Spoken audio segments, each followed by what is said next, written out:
adoption of modified intensive fry production and nursery rearing of Oreochromis niloticus or Nile tilapia for village-level production in the northern Luzon.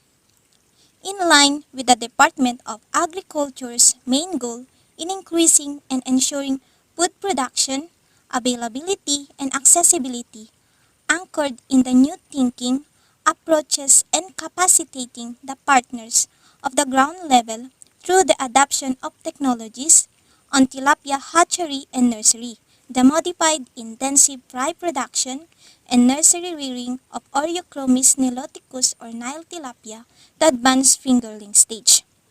The project is started with the help of the Bureau of Fisheries and Aquatic Resources, Cordillera Administrative Region or BFARCAR, Technical Working Group in collaboration with National Fisheries Research and Development Institute NFRDI as lead implementer, Bureau of Fisheries and Aquatic Resources, National Freshwater Fisheries Technology Center, BFAR and FFTC as co-lead implementer, and Bureau of Agricultural Research, BAR, as the funding agency, has since conducted activities to the project areas located in the municipalities of Manabu and Bukay in the province of Abra. Pait, 36 years old, nakatira sa Villa Conchita, San Ramon East, Manabu, Abra.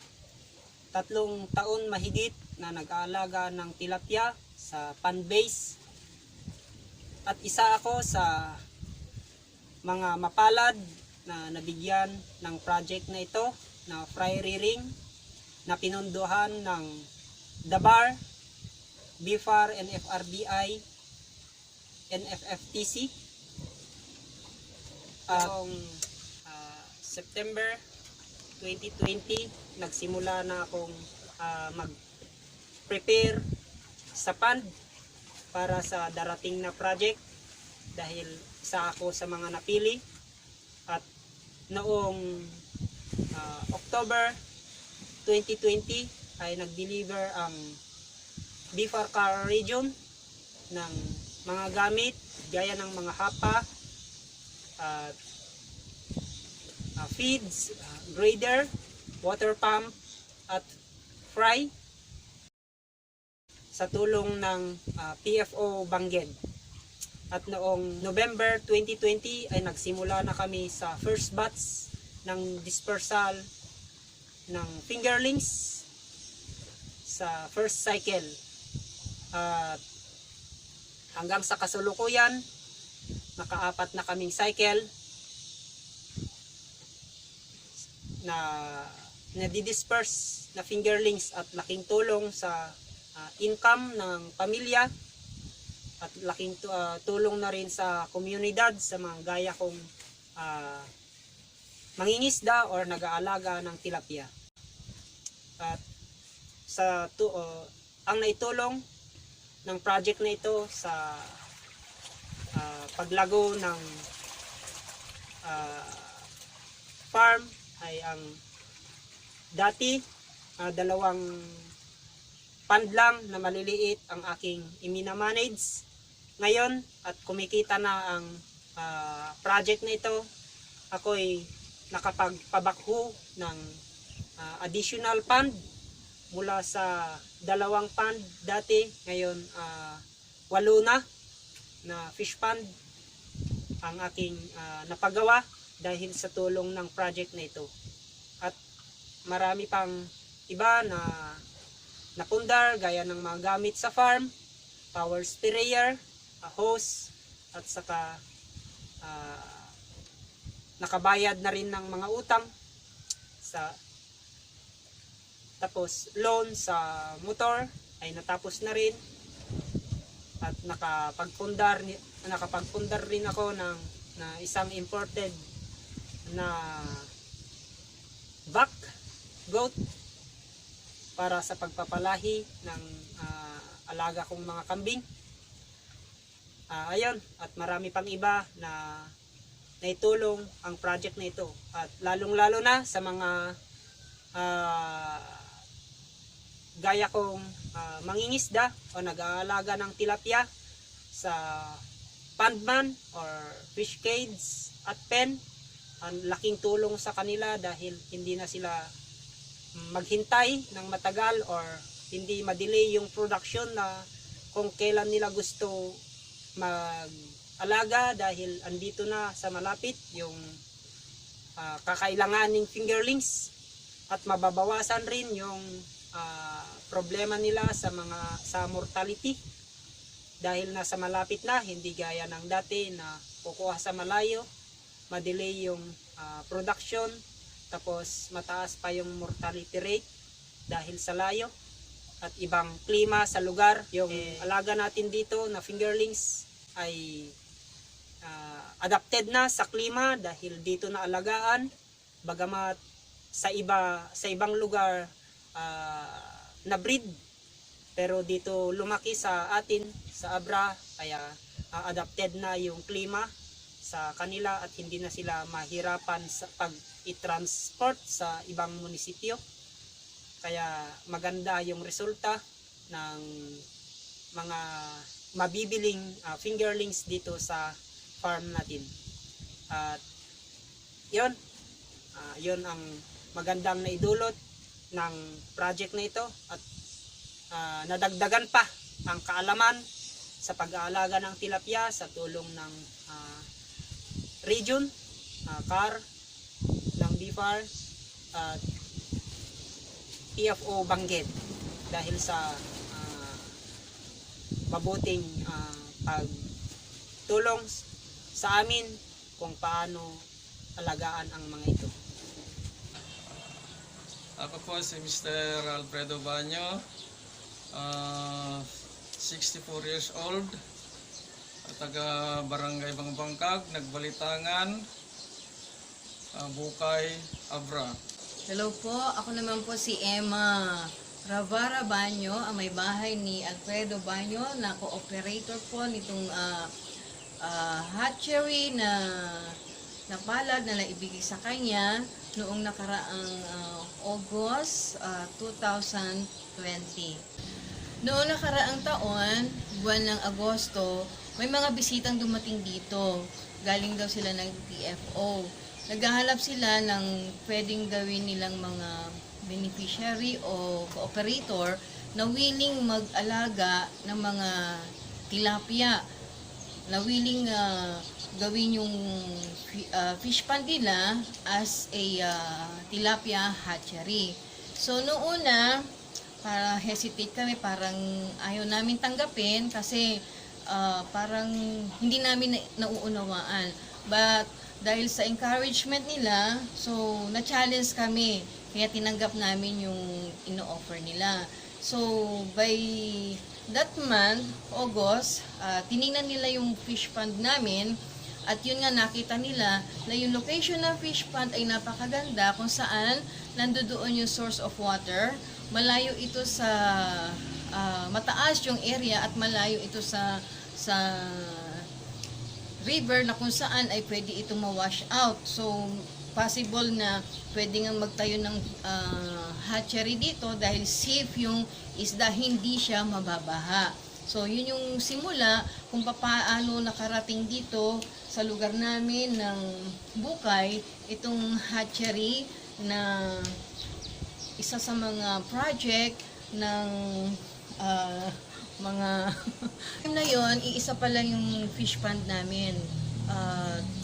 Nung makita nila at inaprubahan, syempre tuwang-tuwa kami. Isang challenge ito para sa amin, although wala kaming idea kung paano namin i-manage ito, but with the help of the itong mga concern na tao na pumunta rito from PFO, so doon na-realize namin na napakaganda nung project para tanggihan. Kaya tinanggap namin ito at nang approve na nga, nagsimula na silang magbigay ng mga instructions kung ano yung gagawin namin sa fish pond namin. So sa una talagang mano-mano yung yung paghuhukay namin, pagre-repair namin sa fish pond dahil tinanggal namin lahat ng tubig ng fish pond, tinanggal namin lahat ng mga fish na naroroon at pinadry namin yan ng almost 2 weeks na na-dry yung fish pond na yan. Tapos medyo tinaas namin yung itong mga gilid-gilid para tumaas siya ng konti. And then, after 2 weeks na, nilagyan namin ito ng cow manure. Tapos, nilagyan namin siya ng tubig na mga 1 foot lang na tubig. Yun ang sukat niya. Para sa ganon, ay mag-produce siya ng algae o yung tinatawag nating lumot na pagkain ng mga tilapia. Para sa pagdating ng mga tilapia na dadalhin dito is nakaprepare na itong fish pan. Ay dumating yung mga gamit namin. Pagbibigay sila ng breeder, mga feeds, generator, o yung water pump, tsaka yung electric pump, yung EI, yung artificial incubator, tsaka nagbigay din sila ng tangke, mga hapa, na paglalagyan namin ng breeders sa stocking namin.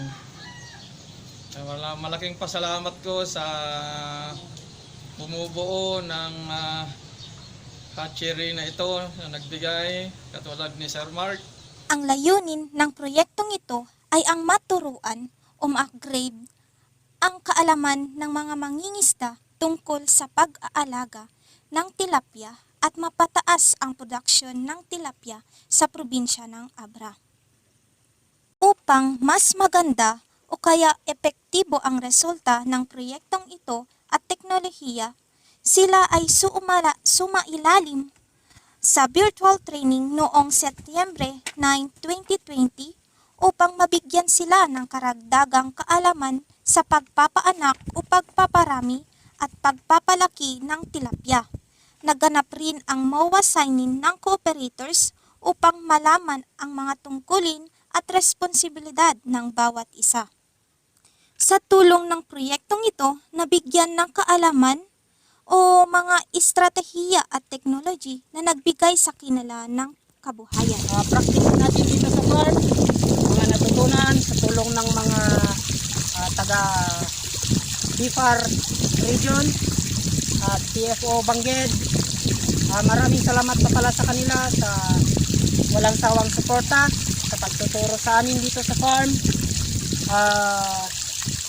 Ang kaugalian namin, practice na ginagawa dito sa farm, dito sa nursery, ay yung dahil sa fry o fingerlings ang inaalagaan natin, ay kailangan mapanatili yung fresh water na napasok, yung mga drip, kailangan active sila na natulo sa bawat hapa, at weekly rin yung pag-drain namin ng tubig dito sa nursery para maalis agad yung mga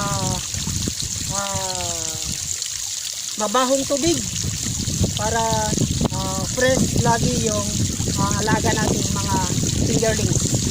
At itinataon yung pag-drain ng tubig dito sa nursery sa gabi para yung mga fingerlings natin or fry ay hindi mainitan pag sa araw magde-drain. At pagka nag-harvest na ay itinataon namin sa umaga para yung mga fingerlings ay hindi pa nakakain at hindi sila mahirapang huminga pagka busog. Dahil sa umaga tayo nag-harvest, wala pang karga yung tiyan nila, kaya kayang-kaya nila na tiisin yung stress at sila ay ma-harvest at walang problema sa paghinga nila dahil wala pang karga yung tiyan nila. At pagka kami ay nag-harvest, ito ang ginagamit namin. Gumawa kami ng riles na kawayan dahil sa hata base tayo ay madali lang na i-harvest kahit mag-isa lang, kayang-kayang i-manage ng mag-isang tao ang pag-harvest. Gaya nito, gumawa kami ng furnace para hilain lang hanggang sa ito'y maipon. At pagka maipon na ay gumagamit kami para ito'y madampot. Gumagamit kami ng strainer na nabibili sa market hanggang sa maipon sila dito ay madali na lang yung pagdampot sa kanila at ipapak. Madali lang yung pagha-harvest pagka ganitong style ang gagawin. Isipan namin ito para sa para maiwasan yung maraming laborer at saka maiwasan yung stress pagka maraming tao yung nag-harvest dahil kayang-kayang i-manage naman ng isa. Kaya ayun, yan ang practice namin dito sa farm. At pagka tapos ng harvesting, pag na-harvest na lahat ng mga nasa hapa, kami ay nag-drain ulit, pinapatuyuan namin. Kung kinakailangan lagyan ng pataba, kinakailangan lagyan ng apog, ay na-applyan namin ng apog para sa susunod na cycle o susunod na pag-ooperate ng nursery ay maganda yung resulta at maiwasan yung pollution at maiwasan din yung sakit ng mga na magaganap sa mga alagang fingerlings or fry at mapanatili yung good quality ng mga fingerlings na i-deliver natin sa mga serpok o yung mga nasa fish cage or pen or pond. At pagka kami ay nagha-harvest, nagkakanvas na kami ng mga buyer na bibili sa mga fingerlings natin. Karaniwan na ginagawa namin, kami ay nagpo-post sa Facebook para malaman ng lahat. First come, first serve ang basehan ng reservation. Tumatanggap rin kami ng reservation. Sabihin lang nila yung date kung kailan nila kailangan para mailagay sa calendar, ilagay sa record natin para hindi malimutan. At yun ang mga practice namin dito sa farm. Maraming salamat sa inyo sa amin. Oktubre, dumating na nga ang mga breeders. Itong fish pond na ito, dito namin nilagay lahat ng breeders na ibinigay nila. Halo-halo yan, lalaki at babae. Then the following day, ang lahat ng babae na iwan dito, and then yung mga lalaki, nilagay namin doon sa kabilang fish pond. Sineparate namin dahil kailangang magkahiwalay ang babae at saka ang lalaking tilapia. And then, nagpagawa na rin kami ng another 2 fish pond. Pinakain muna namin sila, pinalaki kasi nga hindi pwedeng maliliit yung mga tilapia para maging breeder. So, kinakailangan naka-ready yung kanilang mga genital sex. Kapag red na yan, ibig sabihin, prepare na sila. So, yun nga ang nangyari. Nung after a month of November, nag-start na kami ng first stocking namin.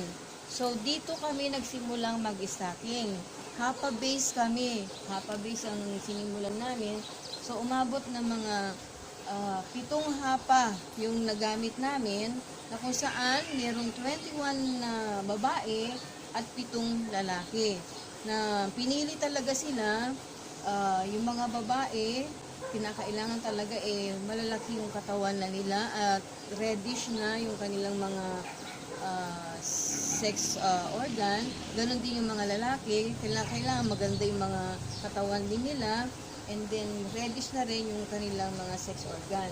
So, yun na yung simula ng aming stocking. Then after mga 14 days na nung tingnan namin sila, at ayun na nga, since wala pa yung artificial incubation, hindi pa siya na i-install, so mano-mano yung paghuhuli namin ng fry. Sa paghuhuli namin ng fry, gumagamit kami ng strainer. Tilapia na breeders, yung mga babae, mga female, kinukunan niya ng itlog.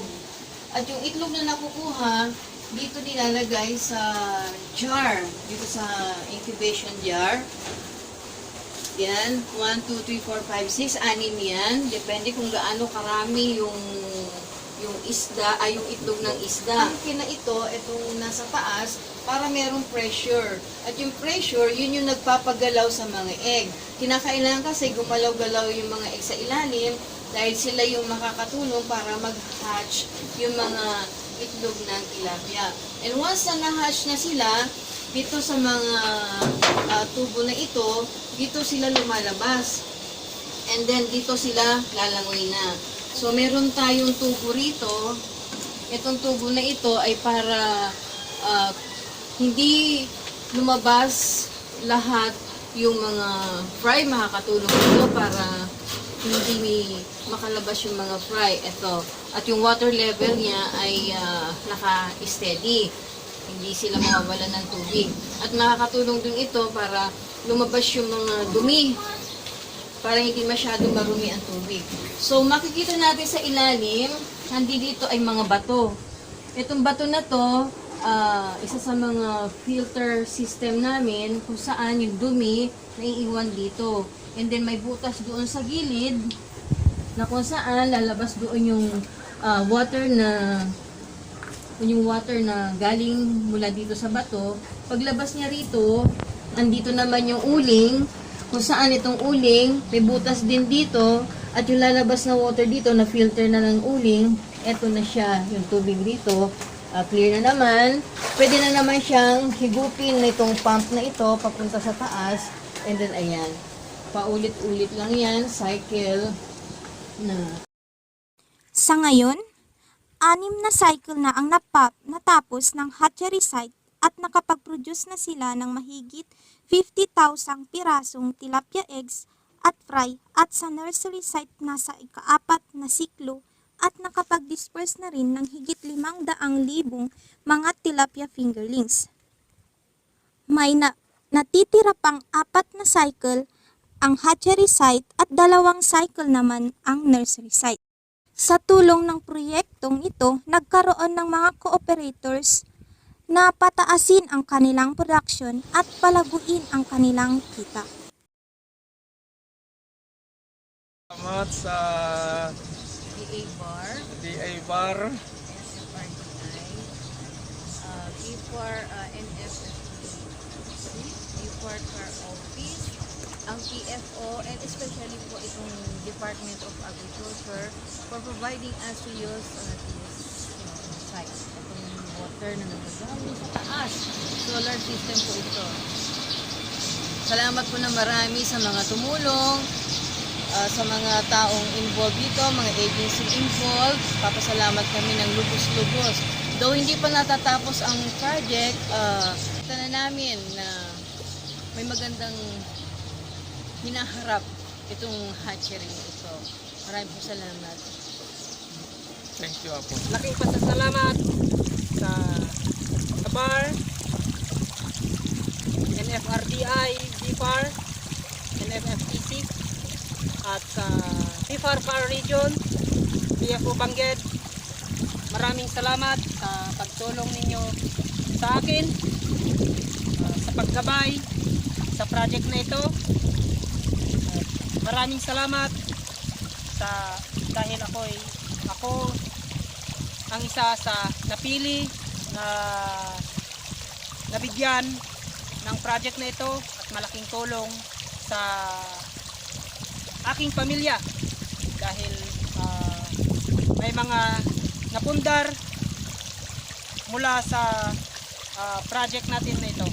At maraming salamat dahil sa inyo, unti-unti kong natutupad yung pangarap ko na magkaroon ng farm. At inuulit ko, maraming salamat at God bless sa inyong lahat. Maraming salamat po sa suporta at gabay sa pagbuo ng project na ito.